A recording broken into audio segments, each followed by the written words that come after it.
Friends, स्वागत है आपका इन्फो सॉल्यूशन में। हमारे आज के इस वीडियो में हम बात करेंगे डेप्रिसिएशन की। डेप्रिसिएशन का कॉन्सेप्ट क्या है, इसके कॉजेज़ क्या हैं और इसके एडवांटेजेस क्या क्या हैं। आइए शुरुआत करते हैं मीनिंग ऑफ डेप्रिसिएशन से। डेप्रिसिएशन कहते किसे हैं? डेप्रिसिएशन का सिंपली मीनिंग ये होता है किसी भी फिक्स एसेट्स की वैल्यू में रिडक्शन होना डेप्रिसिएशन कहलाता है। और ये रिडक्शन जो है ये परमानेंट इन नेचर का होना चाहिए। ऐसा नहीं होना चाहिए कि अभी वैल्यू अप हुई एंड फिर वैल्यू डाउन हो गई। ये जो भी रिडक्शन है ये परमानेंट इन नेचर का होता है। आइए अब इसे हम एक एग्जांपल के थ्रू समझते हैं। लाइक हमने एक कार ली, कार की स्टार्टिंग वैल्यू 4 लाख है जब हमने इसको परचेज़ किया। नेक्स्ट ईयर इसकी वैल्यू 3 लाख रह गई। अभी 4 से 3 लाख जो वैल्यू में रिडक्शन हुआ है इसके बीच के डिफरेंस को ही डेप्रिसिएशन कहते हैं। आइए अब हम जान लेते हैं कि फिक्स एसेट्स मीन्स होते क्या क्या हैं। फिक्स एसेट्स के क्राइटेरिया को क्या क्या पूरा करते हैं। Fix assets means building, machinery, office equipment, furniture etcetera.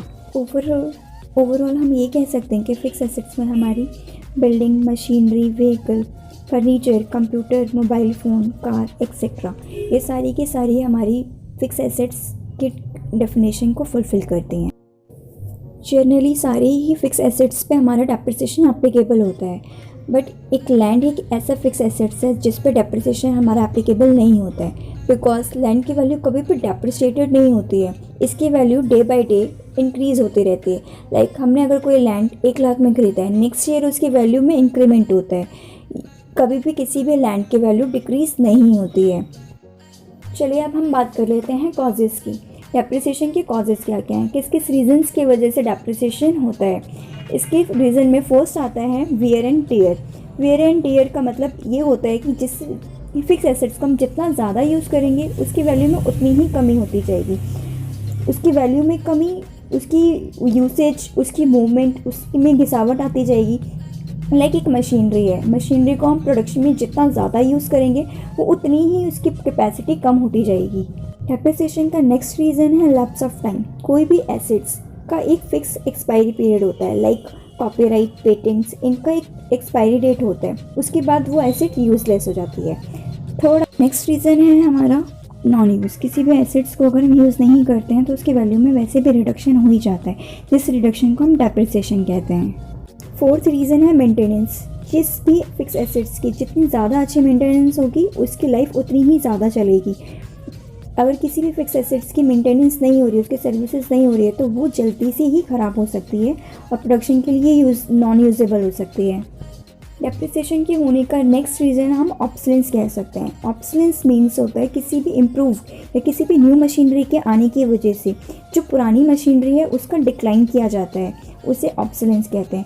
ये डिक्लाइन किसी भी रीज़न की वजह से होता है। लाइक इन्वेंशन, अगर कोई न्यू इन्वेंशन हुआ है, कोई न्यू टेक्नोलॉजी आई है जिसकी वजह से हमें पुरानी मशीन को डिक्लाइन करना पड़ रहा है, या किसी भी और तरीके के चेंजेस, लाइक टेस्ट में चेंज होना, फैशन में चेंज होना, मार्केट कंडीशंस के चेंजेस की वजह से, या गवर्नमेंट पॉलिसीज़ के चेंज की वजह से, ये सारे रीजंस हो सकते हैं कि किसी भी एक मशीन को हटा के हम दूसरी मशीन को इन्वेंट करें।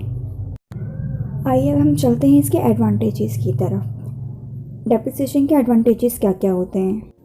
इसका फर्स्ट बेनिफिट होता है कि ये मैचिंग एक्सपेंसेस, ये हेल्प करता है किसी भी कंपनी को उसके एक्चुअल एक्सपेंसेस को शो करने में, इंक्लूडिंग डेप्रिसिएशन का अमाउंट। क्योंकि अगर डेप्रिसिएशन का अमाउंट अगर उसको एग्जैक्टली नहीं पता है तो कोई भी कंपनी अपने एक्सपेंसेस को अप एंड डाउन करके दिखा सकती है, जो कि फाइनेंशियल इन्फॉर्मेशन में फेयरली शो नहीं करेगा। नेक्स्ट बेनिफिट हमारा आता है कॉस्ट रिकवरी। कॉस्ट रिकवरी का मतलब होता है किसी भी एसेट उसको परचेज़ किया है वो ओवर द पीरियड हमने उसकी रिकवरी कर ली है। जितने भी हमने कॉस्ट पे की है उसको परचेज़ करने में, हमने ओवर द पीरियड उसको रिकवर कर लिया है उसके यूसेज के थ्रू। नेक्स्ट बेनिफिट है हमारा टैक्स बेनिफिट। टैक्स बेनिफिट हमारा डेप्रिसिएशन पे मिलता है। इसका मतलब ये होता है कि जितना हमारा डेप्रिसिएशन का अमाउंट है उस पर हमारा टैक्स का अमाउंट अप्लाई नहीं किया जाता है, उस पर हमें टैक्स का रिडक्शन मिल जाता है। चलिए चलते हैं नेक्स्ट बेनिफिट की ओर। नेक्स्ट बेनिफिट है हमारा एसेट वैल्यूएशन। एसेट वैल्यूएशन का मतलब ये होता है कि जितनी भी हमारी परचेज कॉस्ट है, किसी भी हमने एसेट को हमने जितने अमाउंट में हमने ख़रीदा है उसमें से हमने माइनस डेप्रिसिएशन कर दिया, जितना हमारा डेप्रिसिएशन का अमाउंट है। अब जो वैल्यू उसकी रह गई है वो उसकी नेट वैल्यू रह गई है।